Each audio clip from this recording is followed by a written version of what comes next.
Ako si Jim.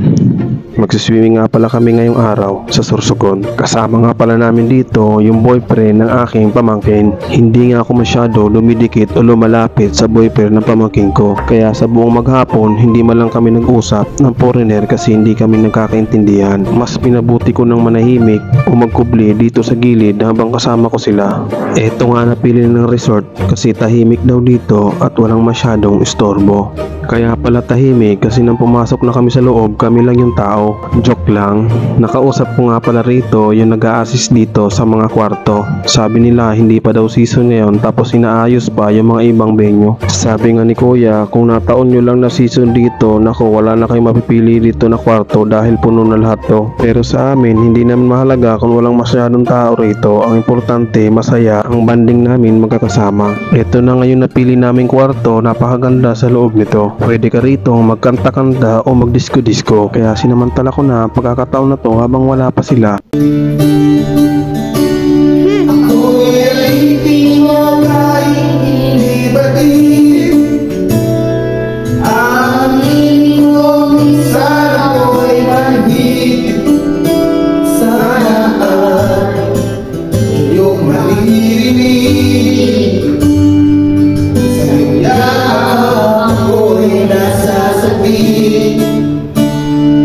Pasensya na nga pala kayo sa aking kanta. Yun lang kasi yung aking nakabisa. Lumabas nga pala muna ako dyan para tignan yung mga bata habang naliligo sila. Nag-ikot-ikot na rin, naghahanap-hanap ng makikita rito kung meron tao na iba. Kaso parang wala talaga, parang kami lang talaga yung tao rito. Ano ba yan? Parang wala naman ako dito makikitang sexy. Tinitignan ko nga na maigi yung paligid dyan, baka may makita akong ibang tao. Pero wala talaga akong makikita dyan. O kahit saan dyan tumingin ka, wala ka talagang makikita ang tao. Kaya ang ginawa ko, bumalik na lang kami dun sa aming kwarto. Yan na pala yung mga pamangking ko. Nagkanta-kanta na sila at nagdisko-disko.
Hanggang dito na lang. Paalam.